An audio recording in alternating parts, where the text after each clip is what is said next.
I've been a barber for a long time, and let me tell you, when you've got a straight razor in one hand and trust in the other, people open up to you. Over the years, I've heard stories that made me laugh, made me think, and some that left a mark on me deeper than any cut I've ever made. And with their permission, today I want to share one of those stories. It's not my story, but it etched itself into my memory like a scar. The names have been changed, but the emotions, the choices, the consequences, they're all real. This one belongs to a man named Marcus Thorne. He sat in my chair one rainy Thursday afternoon, looking like any other businessman on a lunch break until he started talking. And man, what came out?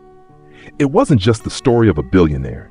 It was the story of a man who built an empire so high, he never looked down until one day he did. And what he saw shattered everything he thought he knew about legacy, love, and blood. Marcus didn't come to me looking for a haircut that day. He came because, for the first time in decades, he had something to say, and no one to say it to. So today, I'm telling it for him. This is Marcus's story. And if he were sitting here next to you now, this is what he'd say. They say I have it all. A billion-dollar empire built on sweat and ruthless decisions. A name carved in marble on skyscrapers. They say my legacy is immortal. They're wrong. My real legacy, my greatest treasure, is fighting for every breath in a hospital I built myself. And until last week, I didn't even know she existed. And it all began with a sound you could barely hear. Wait, just stop for a second. I know you're busy. I know right below this video are hundreds of others fighting for every precious second of your attention. The algorithm is whispering in your ear, urging you to keep scrolling. But just give me 10 minutes. 10 minutes to tell you a story not about money or power, but about their true cost. What happens when two worlds that should never have intersected collide so brutally? On one side is Marcus Thorne. Picture him. A man sitting at the top of a sterile glass tower in Manhattan, where the silence of success is more deafening than the noise of the streets below. He can buy the world, but he can't buy back a single second of the past. His empire is built with the bricks of loneliness, and every night he walks the empty halls of a house that's too big, haunted by a promise he thought he had kept. And on the other side of the universe, hundreds of miles away, in a dying Rust Belt town in Pennsylvania, is Lena Petrova. Picture her. The air around her is thick with the smell of grease and burnt coffee from the Steel Kettle Diner. Her hands are calloused from work, but her eyes hold a storm of resilience. Her life is an equation that never balances. Rent, asthma medication for her 6-year-old daughter, and a future as hazy as the smoke from abandoned steel mills. She has nothing except a daughter who is her entire world and an old keepsake worn around her neck. Two people separated by a chasm of money and status, but they share one thing. Both of them are standing on the verge of loss. And fate, in its cruel irony, decided it was time for them to face each other. It didn't happen with a prophecy or a cataclysmic event, but with a small sound almost lost in the diner's noise, a light, sharp, metallic clink, like something small falling on a tile floor. The echo of the past, a silver locket old, with 2 ivy flowers entwined together, a symbol, a promise, and a secret buried for 28 years. This video isn't just a story. This is a journey to answer the question, can the truth heal wounds that time could not? Join me as we peel back every layer of this secret, because sometimes the most worthwhile stories don't start with a bang, but with a whisper. For a moment, Marcus Thorne's entire world shrank to the size of a single sound, the dry clink of metal hitting the old tile floor of the Steel Kettle Diner. It wasn't a loud noise, but for Marcus, it was louder than the stock market's alarm bell.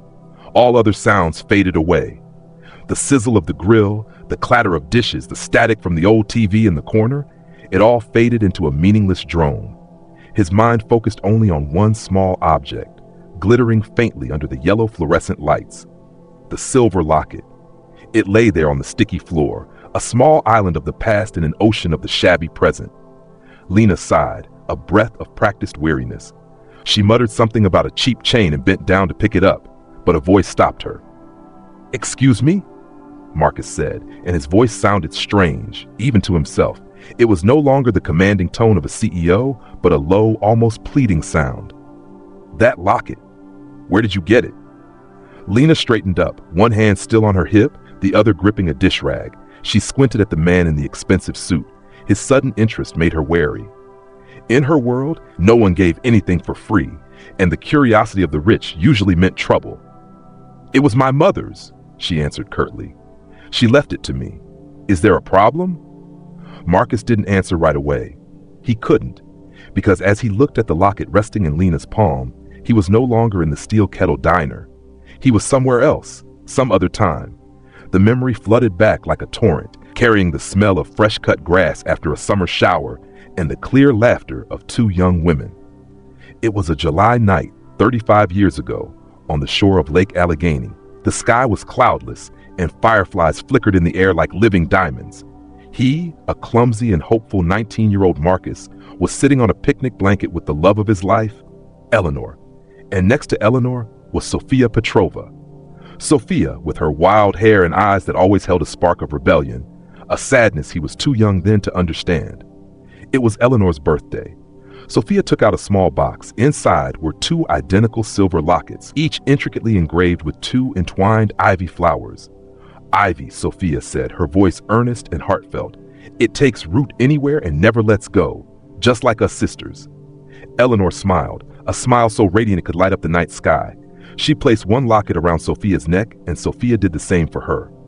"Sisters by choice," Eleanor whispered, taking Sophia's hand. "Bound by ivy. No matter where, no matter what." "No matter where, no matter what," Sophia repeated, and for a moment, under the moonlight, Marcus saw a tear roll down her cheek before she quickly wiped it away. He had witnessed that vow. He had witnessed the birth of that symbol. A symbol of undying friendship, a promise to weather any storm, a promise that in the end was tragically broken. Lena's soft cough brought Marcus back to the present. The flood of memory receded, leaving a sharp ache in his chest, both sweet and bitter. He looked at Lena, really looked at her for the first time. Not as a tired waitress, but as a living puzzle. Her eyes, the way she tilted her head. There was something in the structure of her cheekbones. A ghost of Sophia lingered there. A coincidence? No. Marcus Thorne didn't believe in coincidences. He believed in connections, variables, and hidden truths. This locket wasn't a random keepsake. It was a message from the past, a broken thread that had now somehow been placed back in his hands. "It's nothing," he said. His voice had regained its composure, but his mind was a storm. He pulled out a few bills, far more than the price of a cup of coffee, and placed them on the table. "Thanks for the coffee." He stood up and walked out of the diner, leaving a bewildered Lena staring after him. The cold Braddock air hit his face, but he felt nothing. His mind was racing. Eleanor, Sophia, the locket, and the girl with the eyes of someone he used to know. Marcus got into his Bentley, but he didn't order the driver back to the hotel. Instead, he pulled out his phone, scrolled through his contacts, and pressed a name he hadn't called in years. The other end picked up on the first ring. "Thorne," a low, discreet voice answered. "David," Marcus said, his eyes fixed on the faint lights of the steel kettle in the rearview mirror. "I have a job for you. A very personal one. Find me everything on a woman named Sophia Petrova." The call ended as quickly as it began. No superfluous explanations, no unnecessary questions. David, who had worked for Marcus for over a decade, understood that when Marcus Thorne used that tone, discretion and speed were paramount. To the outside world, nothing had changed. The Thorne empire continued to run like a well-oiled machine. Meetings were still held, contracts were still signed, and billions of dollars still flowed through the veins of the financial market. But inside the penthouse at the top of a Manhattan tower, the eye of the storm remained unusually still. Marcus had canceled all non-essential appointments. He spent hours sitting motionless by the enormous glass window, looking down at a city that never slept, but his mind was elsewhere, in a small town slowly sinking into an eternal sleep. Patience, a virtue that had helped him build his fortune, now had an unpleasant metallic taste. Every few hours, he would scroll through old photos of Eleanor on his phone, searching for something he couldn't define. He searched for Sophia's shadow in his wife's smile, trying to decipher the fleeting sadness in her eyes that he had once ignored. The obsession drew him back to Braddock. A few days later, he was there again. Not in a power suit, but in casual clothes, sitting in a driverless rental car parked across from the Steel Kettle Diner. He watched. He saw Lena move between tables with a weariness that had become graceful. He saw her daughter, Chloe, run into the diner after school, her brown hair flying in the wind, her smile radiant, and in that smile, he saw a familiar spark, a spark of Eleanor. The urge to know the truth burned hotter within him. It was no longer an ember of curiosity, but had erupted into an inferno. Meanwhile, hundreds of miles away, David was at work. He was a ghost in the system, an expert at tracing digital footprints in the forgotten threads of a life. Sophia Petrova. The name began to appear on his screen, fragmented and disjointed. A birth certificate in Allegheny County, a few old rental addresses from the 90s, a couple of arrests for petty crimes. And then, about 27 years ago, her trail went completely cold, as if she had stepped off the edge of the world. David was used to dead ends, but there was something different about this case. This disappearance was too clean, too absolute. News of Marcus's unusual interest in a dying town reached the one person it shouldn't have. One afternoon, Marcus's phone rang. The caller ID read Julian Hayes, Eleanor's brother. Marcus. Julian's voice came through, smooth as silk but cold as ice. I hear you're taking a nostalgic trip down memory lane. How touching. But the board members are starting to wonder why their CEO is spending more time in a run-down diner than on the next quarterly financial report. Julian, Marcus replied, his voice even. What I do is my business. It becomes the board's business if it affects the stock price, Julian said, a hint of mockery in his tone. I hope you're not digging up ghosts that are best left buried, Marcus. Eleanor wouldn't have wanted that. She always wanted to protect the Thorne name from unsavory connections from the past. The threat was perfectly veiled. Julian was warning him. The Thorne family legacy, which Julian had always worshipped, was not to be tarnished. The call ended, leaving a new tension in the air. This was no longer just a personal mission. It had now become a silent war. Back to the investigation, David felt he had hit a wall. He decided to try an older-fashioned approach. He flew to Pennsylvania and began digging through the county archives, where the smell of old paper and the dust of time hung thick in the air. Hours passed, thick ledgers, yellowed files, and then in a forgotten cardboard box in a corner of the basement, labeled Pending Legal Matters 1997, he found it. It wasn't a thick file, just a thin envelope with a few stapled papers inside. The first page was titled Sworn Affidavit. Affiant Sophia Petrova. Recipient Eleanor Hayes Thorne. David's heart beat a little faster. He carefully turned to the next page. The typed letters were neat, but their contents were a time bomb that had been ticking for nearly 3 decades. He pulled out his phone immediately, the other hand clutching the file as if it might turn to dust. Marcus, David said when the other end picked up, his voice urgent but still professional. I found something. What is it? Marcus asked. He could hear the tension in his own voice. David took a deep breath. It's more than a memory. It's a legal document, a sworn affidavit. You need to see this in person. It changes everything. Marcus's private jet landed at a small airport on the outskirts of New York at dawn. No delays, no waiting. David was already there on the tarmac, holding a thin leather briefcase. He didn't say a word, simply handed it to Marcus. Both men understood the weight of its contents. Marcus didn't open it right away. He waited until he was back in the absolute privacy of his Manhattan penthouse, where the soundproof walls could swallow any scream, including the silent ones in his own mind. With trembling hands he couldn't control, he opened the briefcase. Inside was a file placed in a protective plastic sleeve. He pulled it out. The paper was yellowed with age, the typewritten letters slightly faded, but the signatures at the bottom were still clear and sharp. The signature of Sophia Petrova and of a long-retired notary public. He began to read. Every sentence, every word struck his consciousness like a hammer blow. Sworn affidavit, August 15, 1997. I, Sophia Petrova, being of sound mind and body, do solemnly swear and affirm the following to be true. Marcus swallowed hard. He read on. Article 1. I confirm that the child I am currently carrying, due in November of 1997, is the result of a relationship with Mr. Marcus Thorne. The room began to spin. Marcus had to grip the table to steady himself.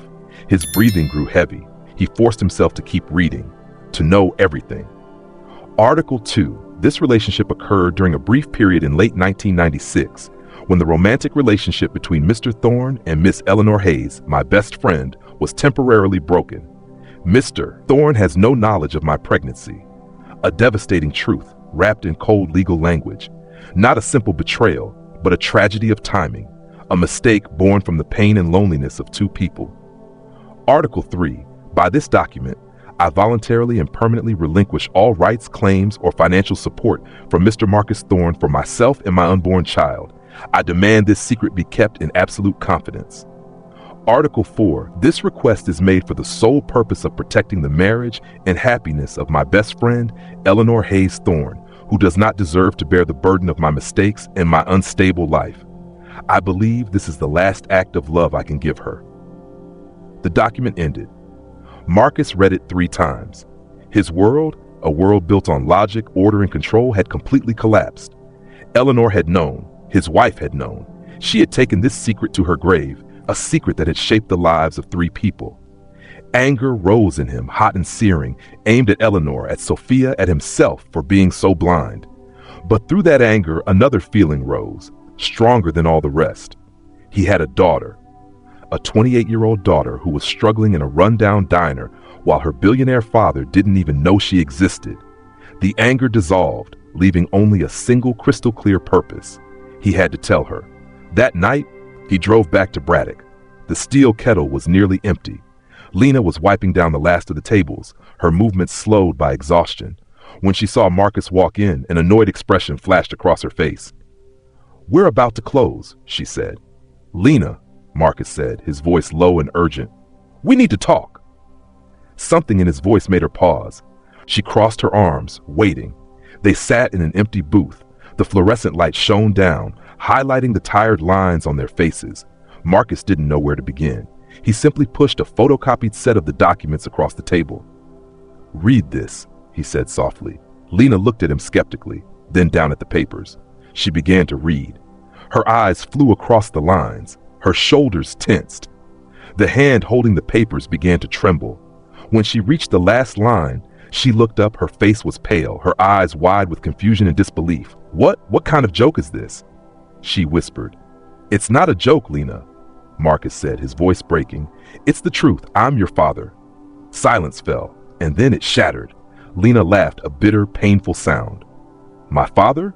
she repeated, her voice rising, shaking with 28 years of suppressed fury. "You want to be my father now? Where were you when my mother was dying in a filthy boarding room? Where were you when I had to sleep in my car in the winter when I was 18? Where were you every time Chloe couldn't breathe and I had to choose between her medicine and the rent? Where have you been for the past 28 years?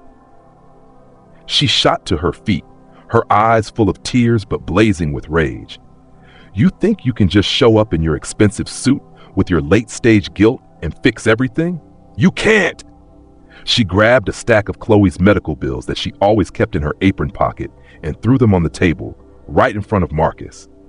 The white papers fluttered down, each one a testament to the life he had missed. "This is what you missed!" she screamed. "This is the cost of your secret." With that, Lena turned and walked straight out the back door of the diner, disappearing into the cold Braddock night, leaving Marcus Thorne alone, speechless amidst the shattered pieces of a newly unearthed truth.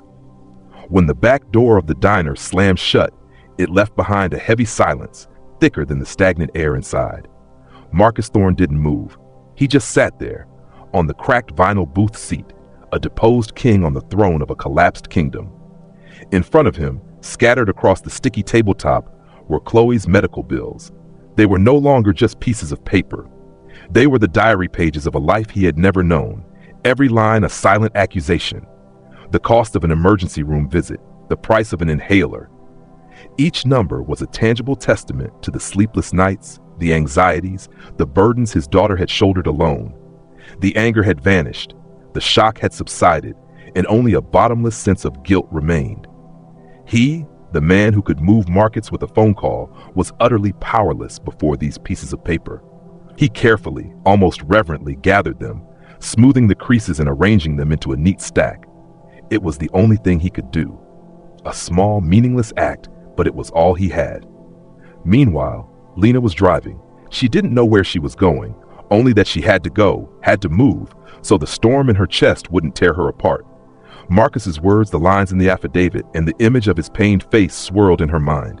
Anger. It was the safest, most familiar emotion. She had a right to be angry. But beneath that rage, another emotion, more complex and frightening, was creeping in. An unwanted connection. The face of that man, though a stranger, carried lines she vaguely recognized in her own mirror each morning. The foundation of who she was, a foundation built on the resilience of an orphan and the memory of an unfortunate mother, had been shaken to its core. If she wasn't just Sofia Petrova's daughter, then who was she? The next few days passed in a cold war. Lena didn't quit her job. She needed the money, but she moved around Marcus as if he were a ghost. She would take his order through another waitress. She would refill his coffee when he wasn't looking. The forced smiles for other customers never reached the booth in the corner. And Marcus kept coming, every day. He sat there for hours, not bothering her, not pushing, simply being present. It was the only way he knew how to say, "I'm not leaving, not this time." He ordered food, drank coffee, and watched the life of the daughter he had just found from a painful distance. He saw the way she tied Chloe's hair before school, the way she patiently explained a math problem to her daughter, and his heart felt like it was being squeezed. He had missed everything. The stalemate might have lasted forever, if not for an intervention from the world Marcus had temporarily left behind. Julian Hayes was not a patient man. When his calls weren't answered to his satisfaction by Marcus, he decided to act. On a quiet Thursday afternoon, a man walked into the diner. He looked nothing like any of the Steel Kettle's other customers. A perfectly tailored suit, gleaming leather shoes, and a briefcase in hand. He looked as out of place as a swan in a duck pond. He walked straight to the counter where Lena was standing. "Miss Petrova?" The man asked, his voice polite but without a trace of warmth. "I'm the lawyer representing Mr. Julian Hayes of the Thorne Corporation's board of directors." Lena frowned. The name meant nothing to her. The lawyer placed the briefcase on the counter and opened it. He pushed a carefully bound document toward her. "Mr. Hayes is aware of your difficult circumstances," he continued, his voice as monotonous as a machine. "And to show goodwill, as well as to definitively resolve any potential claims that could arise and affect the corporation's reputation, he is offering a settlement." He flipped to the last page where a number was printed in bold. It was a huge number, enough to change her life forever. "This amount will be transferred immediately," the lawyer said, "in exchange for a non-disclosure agreement and a commitment to have no future contact." Lena stared at the number. Then she looked up at the lawyer's emotionless face. The rage from last week was nothing compared to the icy feeling now spreading through her veins. They weren't just ignoring her pain. They were trying to put a price on it. They were turning her life, her mother's secret, and her own father's existence into a business transaction. That insult was more painful than the truth. It extinguished all confusion, all sadness, leaving only a steely resolve. She didn't say a word, just pushed the file back toward the lawyer, her eyes saying everything. Her family was not for sale, and her fight was just beginning. That evening, Lena's anger had subsided, leaving only a cold emptiness. She had turned down a sum of money that could have solved all her problems, but she knew she had done the right thing. Her pride was the only thing she truly owned, and it was not for sale. But that night, fate decided that her pride would have to face one final test. Chloe's asthma attack came on suddenly and fiercely. The faint wheezing quickly turned into desperate gasps as her small lungs struggled for air. Panicked, Lena grabbed the nebulizer, but it didn't seem to be working. She needed to get to the hospital immediately. She carried her daughter and ran outside, but her old car just made a grim click and fell silent. Dead battery. Panic nearly drowned her. She was alone, helpless. And then she remembered something. A few days earlier, Marcus had left a business card on her table with nothing but a circled phone number, a lifeline she had been too proud to consider. But now this wasn't about her anymore. She pulled out her phone, her trembling fingers dialing the number. The phone only rang once. "Lena?" Marcus's voice came through, alert and worried, as if he had been waiting for this call. She sobbed, unable to say anything else. She can't breathe. Marcus asked no more questions. 5 minutes, he said, and hung up. Exactly 4 minutes later, a black SUV pulled up in front of her rundown apartment building, its headlights tearing through the night. Marcus leaped out of the car. Gone was the composed billionaire, replaced by a man with a face pale with fear. He said nothing, just gently but firmly took Chloe from Lena's arms, placed her in the back seat, and sped off into the night. The drive to the hospital passed in a tense silence. The only sounds in the car were Chloe's ragged breaths and the screech of tires on asphalt. In that terrifying moment, all the walls between them collapsed. There was no longer a billionaire and a waitress, no longer a stranger and his daughter. They were just two people, fighting together for one small life. That shared fear became the bridge that connected them, a bridge built on a foundation stronger than any resentment or pride. At the hospital, a building bearing the Thorne name that had never felt so foreign to Marcus, they sat next to each other in the waiting room while the doctors worked. The silence was no longer suffocating. It was shared. "I'm sorry," Lena whispered, looking at her own clasped hands. "For everything. My anger." "Don't," Marcus interrupted her, his voice hoarse. "You have every right to be angry. I'm the one who should be sorry. I wasn't there. But from now on," he turned to look at her, his eyes steadfast, "I will be, always." When the doctor announced that Chloe was out of danger and stable, they both breathed a collective sigh of relief. And in that moment of peace, something changed forever. The next morning, Marcus made a phone call. "Julian," he said when his brother-in-law answered, his voice cold as steel, "I was at the hospital last night with my granddaughter. Her name is Chloe." There was silence on the other end of the line. "She is the daughter of Lena Petrova, my daughter," Marcus continued. "Any action you take against them, directly or indirectly, I will consider an action against me. The Thorne legacy is now their legacy. Is that clear?" He didn't wait for an answer. He hung up. One chapter of his life had closed and a new one had begun. 1 year later, stage lights illuminated a stage built in a refurbished old steel mill. The large banner behind them read, "The Thorne Petrova Foundation Launch Gala." Lena, in an elegant dress, stood at the podium, her voice confident and inspiring. She was talking about second chances, about supporting single-parent families and underprivileged children in towns just like Braddock. In the audience, Marcus was holding Chloe in his lap. Healthy, with rosy cheeks, she was waving at her mother. He looked at Lena, not with guilt, but with infinite pride. He had found his family. As the ceremony ended and they walked together under the twilight sky, Marcus looked at Chloe's smile and Lena's strength. He finally understood. We spend our whole lives building walls to protect what we have, only to realize that true wealth lies in tearing them down. A legacy isn't the name you leave on a building, but the hope you build in a person's heart. Sometimes the greatest investments don't bring profits. They bring second chances. And I am finally wealthy enough to have mine. The following autumn, the air in Braddock smelled different. Not just of leaves and cold rain, but of something new. The Thorne Petrova Foundation had been running for nearly a year, and the seeds it had sown were beginning to sprout. But the biggest change couldn't be measured in reports. It was measured in moments. One of those moments took place on a Friday afternoon in the noisy gymnasium of Braddock Elementary. Marcus Thorne, the man who could make Wall Street hold its breath, was sitting on a tiny plastic chair, his knees nearly up to his chin. He looked completely out of place among the other parents, but his eyes were focused entirely on the stage. On it, Chloe, dressed as a tree, was enthusiastically singing an off-key song about the importance of recycling. She missed nearly every note, but to Marcus, it was the most beautiful symphony he had ever heard. When the play ended and Chloe took a bow, he clapped louder than anyone, a genuine, slightly goofy smile on his face. Lena, sitting beside him, watched him and smiled quietly. This was the man who had once terrified and enraged her. Now, he was simply her daughter's grandfather. On a clear Sunday, they drove together to a quiet cemetery on a hill. They brought 2 bouquets of flowers. First, they went to the magnificent marble tomb of Eleanor Thorne. Marcus placed a bouquet of white lilies down. He said nothing, just rested his hand on the cold stone. There was no more guilt or anger, only a gentle sadness and gratitude.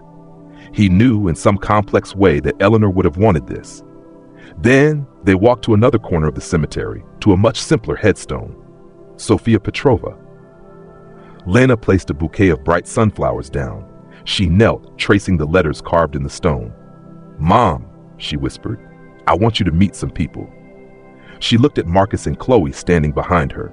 "This is Marcus, my father. And this is Chloe, your granddaughter. She has your eyes."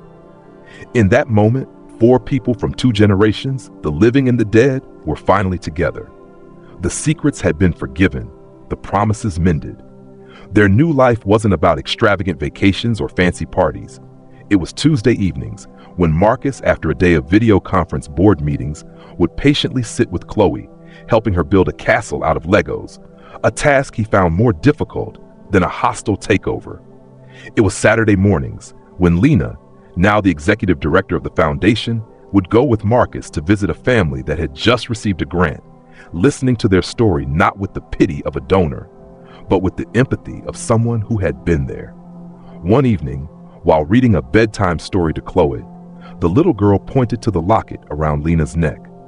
"Mommy," she asked, "why are there 2 flowers wrapped together?" Lena smiled, glancing over at Marcus, who was sitting at the foot of the bed. Their eyes met, a look that contained a long story of loss, of finding, and of a love strong enough to overcome it all. "Because," Lena said, her voice soft, as Marcus's hand gently covered hers, "it means that no matter what happens, you'll never be alone. Someone will always be there, taking root and holding on to you, just like sisters." And in that warm room, under the soft glow of the nightlight, 3 people, 3 generations found their peace. Not a fairy tale ending, but a real beginning, built not with money or power, but with the broken pieces of the past, put back together with the courage to forgive and to begin again.